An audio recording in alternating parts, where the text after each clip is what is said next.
In sooth, it is writerhood in no other, or it is the outer husk and shell of writerhood in no other, that is born into Miss Abby's first-floor bedroom. Supple to twist and turn as the rogue has ever been, he is sufficiently rigid now, and not without much shuffling of attendant feet, and tilting of his bier this way and that way, and peril even of his sliding off it and being tumbled in a heap over the balustrades, can he be got upstairs. "Fetch a doctor," quoth Miss Abby. "And then, fetch his daughter. On both of which errands, quick messengers depart." The doctor-seeking messenger meets the doctor halfway, coming under convoy of police. Doctor examines the dank carcass, and pronounces, not hopefully, that it is worth while trying to reanimate the same. All the best means are at once in action, and everybody present lends a hand, and a heart and soul. No one has the least regard for the man. With them all, he has been an object of avoidance, suspicion, and aversion, but the spark of life within him is curiously separable from himself now, and they have a deep interest in it, probably because it is life, and they are living and must die. In answer to the doctor's inquiry how did it happen, and was anyone to blame, Tom Tootle gives in his verdict, unavoidable accident, and no one to blame but the sufferer. "He was slinking about in his boat," says Tom, "which slinking were, not to speak ill of the dead, the manner of the man, when he come right athwart the steamer's bows and she cut him in two." Mr. Tootle is so far figurative, touching the dismemberment, as that he means the boat, and not the man. For, the man lies whole before them.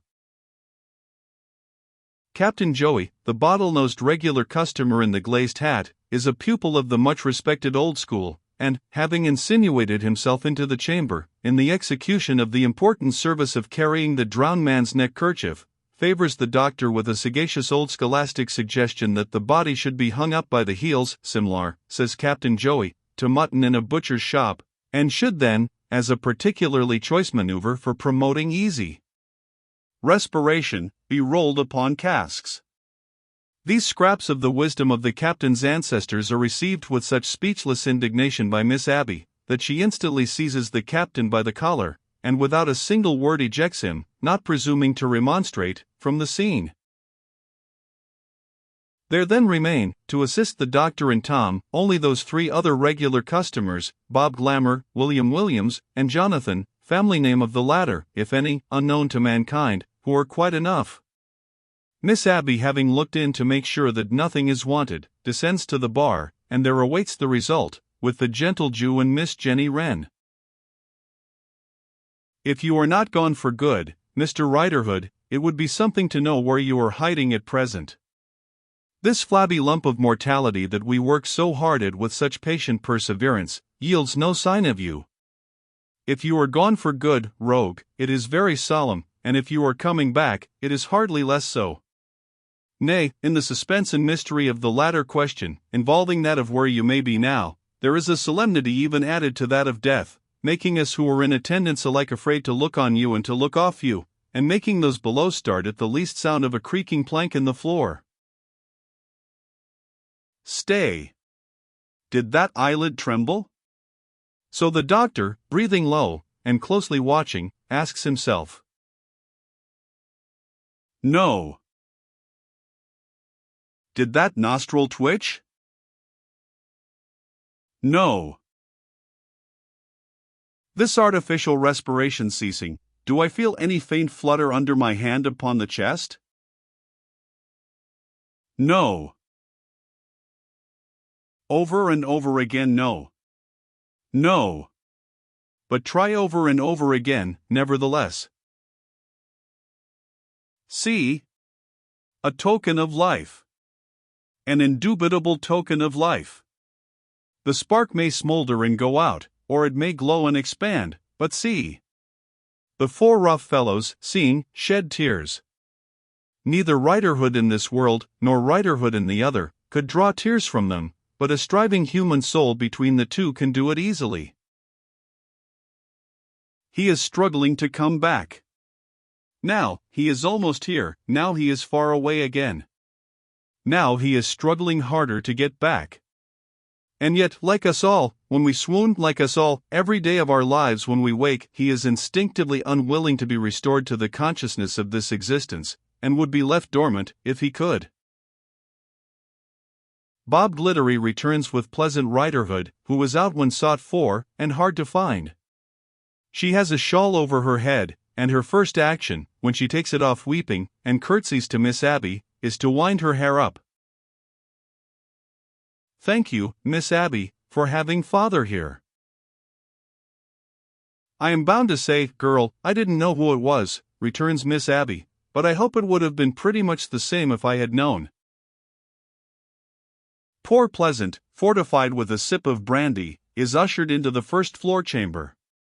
She could not express much sentiment about her father if she were called upon to pronounce his funeral oration, but she has a greater tenderness for him than he ever had for her, and crying bitterly when she sees him stretched unconscious, asks the doctor, with clasped hands, "Is there no hope, sir?" "Oh, poor father! Is poor father dead?" To which the doctor, on one knee beside the body, busy and watchful, only rejoins without looking round, "Now, my girl, unless you have the self-command to be perfectly quiet, I cannot allow you to remain in the room."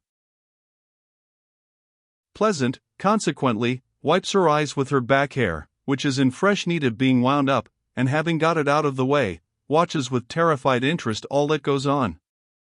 Her natural woman's aptitude soon renders her able to give a little help. Anticipating the doctor's want of this or that, she quietly has it ready for him, and so by degrees is entrusted with the charge of supporting her father's head upon her arm.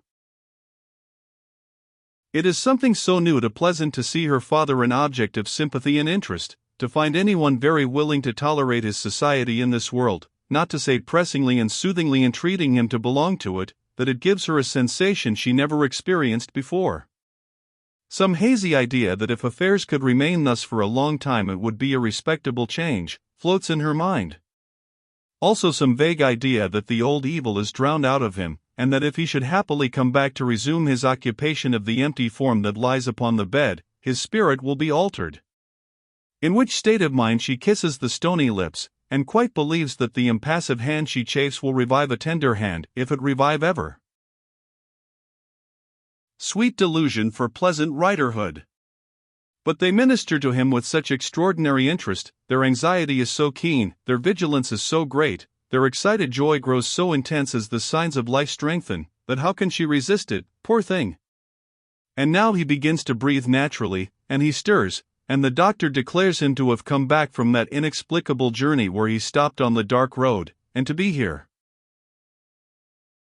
Tom Tootle, who is nearest to the doctor when he says this, grasps the doctor fervently by the hand.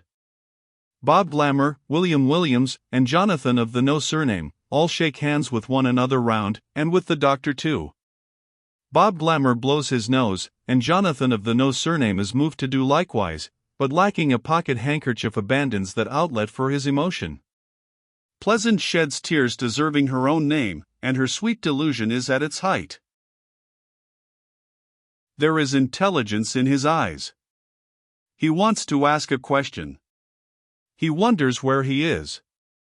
Tell him. "Father, you were run down on the river, and are at Miss Abby Potterson's." He stares at his daughter, stares all around him, closes his eyes, and lies slumbering on her arm. The short-lived delusion begins to fade. The low, bad, unimpressible face is coming up from the depths of the river, or what other depths, to the surface again.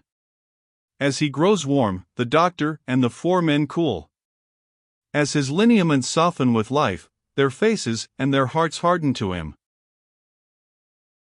"He will do now," says the doctor, washing his hands, and looking at the patient with growing disfavor. "Many a better man," moralizes Tom Tootle with a gloomy shake of the head, "ain't had his luck." "It's to be hoped he'll make a better use of his life," says Bob Glamour, "than I expect he will." "Or than he done afore," adds William Williams. "But no, not he," says Jonathan of the no surname, clinching the quartet. They speak in a low tone because of his daughter, but she sees that they have all drawn off, and that they stand in a group at the other end of the room, shunning him. It would be too much to suspect them of being sorry that he didn't die when he had done so much towards it, but they clearly wish that they had had a better subject to bestow their pains on. Intelligence is conveyed to Miss Abby in the bar, who reappears on the scene, and contemplates from a distance, holding whispered discourse with the doctor. The spark of life was deeply interesting while it was in abeyance, but now that it has got established in Mr. Riderhood, there appears to be a general desire that circumstances had admitted of its being developed in anybody else, rather than that gentleman.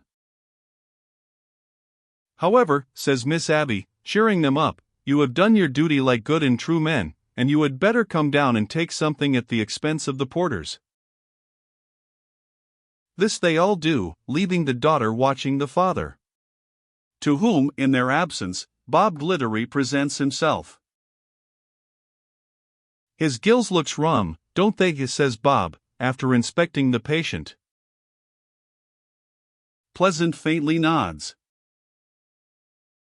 His gills'll look rummer when he wakes, won't they, says Bob.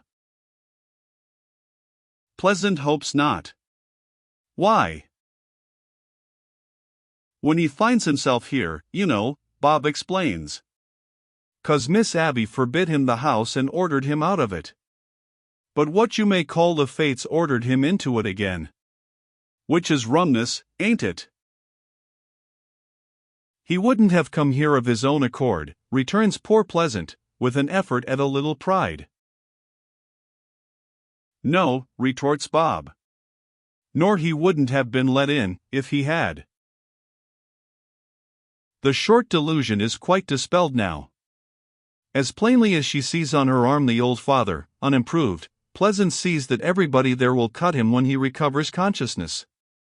I'll take him away ever so soon as I can, thinks Pleasant with a sigh, he's best at home. Presently they all return, and wait for him to become conscious that they will all be glad to get rid of him. Some clothes are got together for him to wear, his own being saturated with water, and his present dress being composed of blankets. Becoming more and more uncomfortable, as though the prevalent dislike were finding him out somewhere in his sleep and expressing itself to him, the patient at last opens his eyes wide, and is assisted by his daughter to sit up in bed. Well, Riderhood, says the doctor, how do you feel? He replies gruffly, nothing to boast on. Having, in fact, returned to life in an uncommonly sulky state. I don't mean to preach, but I hope, says the doctor, gravely shaking his head, that this escape may have a good effect upon you, Riderhood.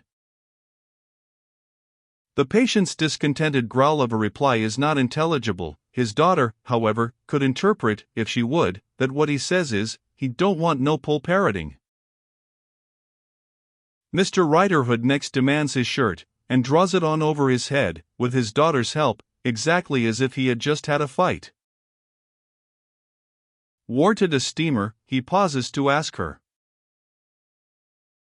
Yes, father. I'll have the law on her, bust her. And make her pay for it. He then buttons his linen very moodily, twice or thrice stopping to examine his arms and hands, as if to see what punishment he has received in the fight.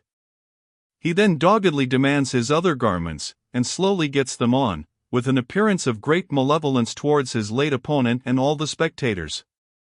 He has an impression that his nose is bleeding, and several times draws the back of his hand across it, and looks for the result, in a pugilistic manner, greatly strengthening that incongruous resemblance.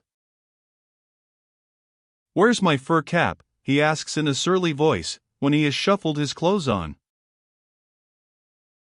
In the river, somebody rejoins. And warn't there no honest man to pick it up? Oh, course there was though, and to cut off with it arterwards.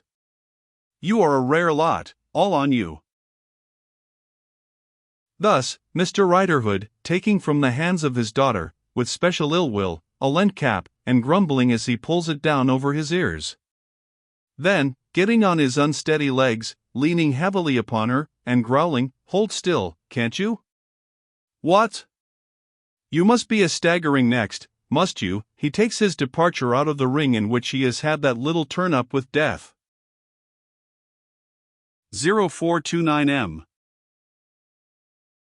Original.